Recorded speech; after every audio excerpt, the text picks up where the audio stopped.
Looking to switch your Twitter profile to commercial and industry? Let's guide you through the process on your PC.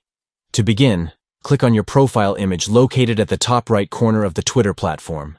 This action will reveal a drop-down menu with various options.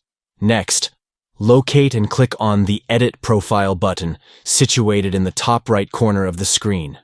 Once you're in the profile editing section, scroll down until you find the Edit Professional Profile option. Click on it to access more detailed profile adjustments. Within the Professional Profile Editing interface, click on Category.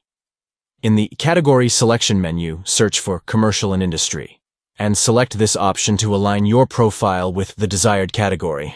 After choosing the appropriate category, don't forget to click on the Save button to confirm and implement the changes.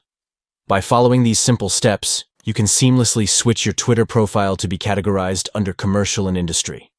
Enhance your online presence and ensure your profile accurately reflects your professional focus within the commercial and industrial sectors.